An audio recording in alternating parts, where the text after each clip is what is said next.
5:00 na ng umaga nang daanan si Marlon ng kanyang mga kaibigan na sina Dexter at Liam. Nang makita nila si Marlon, ay naghiyawan ng dalawa ng, "May crush na po yan!" at nagsipagtawanan. Sumimangot ang mukha ni Marlon at agad na hinabol ang mga kaibigan. Hindi na siya nakapagpaalam sa kanyang nanay at tatay. "Makinig sa teacher ah!" Pahabol na bili ng nanay. "Kaya naman pala nagsusuklay na ng buhok kanina," patawang sinabi ng tatay. Mga 40 minutes ang lalakarin nila Marlon papunta sa paaralan nila, kaya madaming oras pa para magkwentuhan at magkantsawan. "Sabi na Marlon, si Bianca yung crush mo eh, yung maganda sa grade 7. Malakas na kantsaw ni Dexter. "Hindi nga sabi eh, wala akong crush sa school," paliwanag ni Marlon. "Di nga, di bale, pareho na building natin kay Bianca next year pag graduate," dagdag na pang-asar pa ni Liam. Umiling na lang si Marlon at nanahimik. Totoo ang kanyang sinabi dahil wala sa kanilang paaralan ang crush niya. Nais naman niya ipakita o ipakilala ito kina Dexter at Liam para maniwala sa kanya. Ngunit lagi niya lamang ito nakikita pag mag-isa lang siya. Flashback lang ng konti. Unang nakita ni Marlon ang kanyang crush noong siya ay mag-isang nagdidilig sa bakuran. Bigla na lamang ito lumitaw sa di kalayuan at nakatingin kay Marlon. Nagulat si Marlon dahil bukod sa hindi niya ito kilala ay ang puti ng balat nito at namumutla. Ang batang babae ay may magandang ngiti, maputi at maputla at nakasuot ng bulaklaki na bestida. Unti-unti siyang naglakad palapit kay Marlon. Mula sa bulsa nito ay may kinuha siyang candy at inaabot ito kay Marlon. Napangiti pabalik si Marlon at masayang tinanggap ang candy. "Laro tayo," sabi ni Marlon sa batang babae. Tumango naman agad ito. Paalis na sana si Marlon at ang bago niyang kaibigan nang maalala ni Marlon na hindi pa pala siya tapos magdilig. "Ay, sandali lang pala, yung gumamela ni nanay, nakalimutan ko diligan." Madaling diniligan ni Marlon ang puting gumamela na kabilin-bilina ng nanay niya sa kanya. Matapos magdilig ay agad nang umalis ang magkaibigan para maglaro. Doon nagsimula ang pagkakaroon ng crush ni Marlon. Ang hindi lang niya maintindihan ay bakit hindi makapagsalita ang batang babae. Kaya hanggang ngayon ay hindi niya alam ang pangalan nito. Kaya nga naman ay niloloko siya nila Dexter at Liam. Nagawa-gawa lamang niya ang sinasabing crush. Sabado ng umaga ay magkakasama muli ang tatlong magkakaibigan. Naglaro ng habulan ang tatlo at nataya si Marlon. Sa pagtakbo nila sa kakahuyan ay nadapa si Marlon at tuluyan ng naiwan nila Dexter at Liam. Tumayo si Marlon sa kanyang pagkadapa at pinagpag ang mga tuhod na nadumihan ng lupa. Mamaya ay may kaluskos sa di kalayuan. Napatingin agad si Marlon. "Dexter! Liam! Saan na kayo?" Sigaw niya sa direksyon kung saan ang kaluskos. Ngunit ibang kaibigan ang lumabas mula sa likod ng mga puno. Si Crush pala. Ang batang babae ay ngumiti sa kanya. Naghayag na sumama si Marlon sa kanya. Siyempre, dahil Crush, ay agad na sumunod dito si Marlon. Makalipas ang ilang minuto ay napansin ni Marlon na may katagalan na din silang naglalakad. Ngunit hindi niya ito matanong dahil hindi naman din ito sasagot.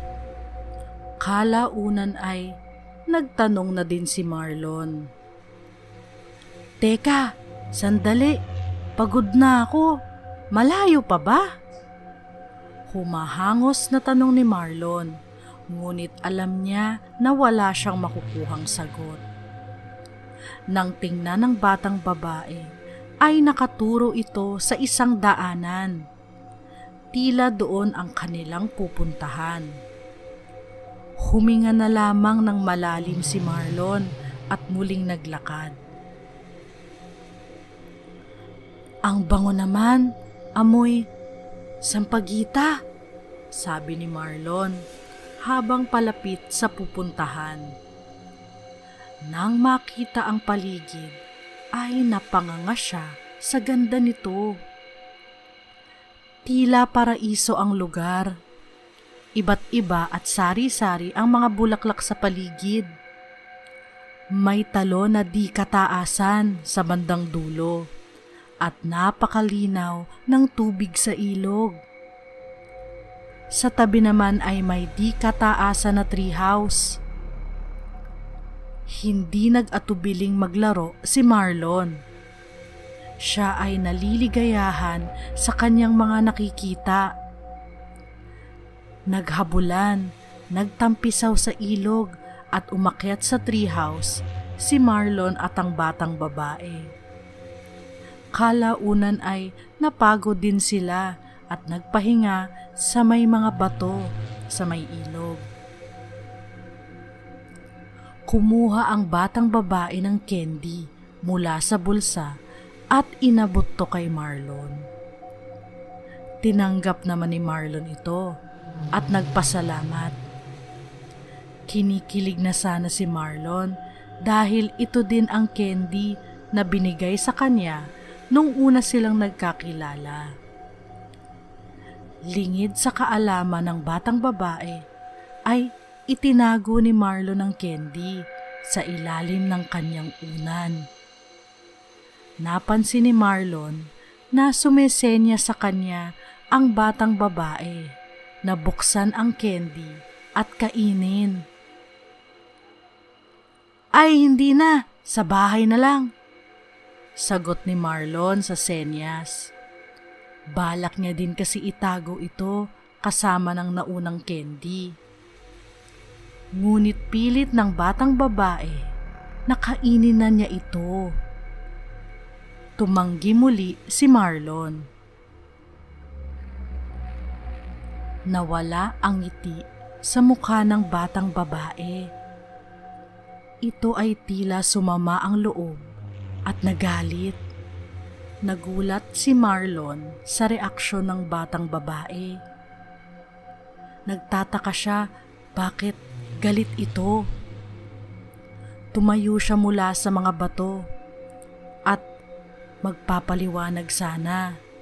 Ngunit siya ay nadulas. Buti na lamang ay paatras ang kanyang pagdulas at nahulog siya sa mga bulaklak. Nakita ni Marlon ang isang puting gumamela sa kanyang tabi. "Nanay," naisip niya. Pinilit niyang tumayo, At pagtingin niya sa batang babae, ay galit na galit pa rin ito. Nanlilisik ang mga mata at tila susugurin siya. Dito na natakot si Marlon. Sumigaw na lamang siya. "Uuwi na ako! Hinahanap na ako nila nanay!" Sabay takbo papalayo. Sa pagmamadali ay nabitawan niya ang candy na bigay ng batang babae. Ngunit hindi na niya ito pinansin at kumaripas na lamang ng takbo. Nakarinig siya ng malakas na ungol na tila galit na galit. Sa takot ay hindi na naisip ni Marlon lumingon. Kahit hindi siya sigurado sa daan pauwi. Hindi alam ni Marlon ang daan papauwi. Kaya kinakabahan siya lalo. Naririnig pa rin niya ang mga ungol na galit na galit. Pakiramdam ni Marlon ay sinusundan siya ng kung anuman ang tumutunog na iyon. Ngunit nawala ang atensyon niya dito nang mapansin na tila may puting gumamela na hinahangin. Dinaanan siya nito at tila lumilipad o lumulutang. Naisip niyang sundan ito at ito naman ay patuloy na lumipad. Tila ginagabayan siya kung saan siya dapat dumaan. Sa kakasunod dito ay nakarating siya sa lugar kung saan siya nadapa habang hinahabol niya sina Dexter at Liam. "Dito ako nadapa kanina. Alam ko na to," sabi niya habang humahangos at nagpatuloy sa pagtakbo. Dito ay napansin niya na ang puting gumamela ay bumagsak na lamang sa lupa.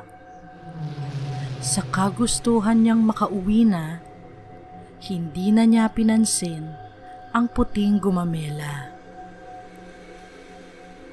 Nakarating sa bahay si Marlon. Nagulat siya sa nadatnan sa bahay. Umiiyak ang nanay niya sa sala at ang tatay naman niya ay nasa bakuran. Hawak ang cellphone at naghahanap ng signal. "Nay! Tay!" tawag ni Marlon sa mga magulang. Napatingin ang mga magulang niya sa kanya at nilapitan siya agad para yakapin. Nagtataka si Marlon kung bakit ganun na lamang ang reaksyon nila. Nagpaliwanag siya sa kanyang mga magulang at nakwento na sa kanila ang tungkol sa batang babae. Laking gulat ni Marlon sa sagot ng mga magulang dahil 3 araw na pala siyang nawawala. Kalaunan ay nagkita na din sila nila Dexter at Liam at sila ay ipinagbawal muna maglaro sa mga di pamilyar na lugar sa kakahuyan. Isa pa sa di maipaliwanag na pangyayari ay nang tiningnan ni Marlon ang candy na itinago niya sa ilalim ng kanyang unan, ay lupa na lamang ito at walang bakas ng candy. Mula noon ay hindi na rin nakita ni Marlon ang batang babae. Binalaan siya ng kanyang mga magulang na mag-ingat lagi at huwag hihiwalay kina Dexter at Liam. Hindi pa masyado maintindihan ni Marlon ang tungkol sa mga engkanto. Ngunit nagpapasalamat siya na nagkataon na hindi talaga niya kinain ang mga candy na bigay ni Crush. Palaisipan pa rin sa kanya hanggang ngayon ang mga pangyayari. Ang batang babae, ang galit na ungol, ang naggabay sa kanya na lumilipad na gumamela, at ang candy na naging lupa na lamang.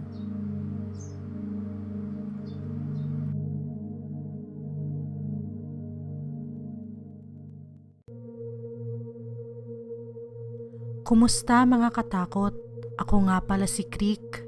Sana nagustuhan ninyo ang aming kwento. Kung hindi nakakaabala ay paki-click na lang ng like at subscribe button. I-follow nyo na din kami sa Facebook at TikTok. Hanggang sa muli!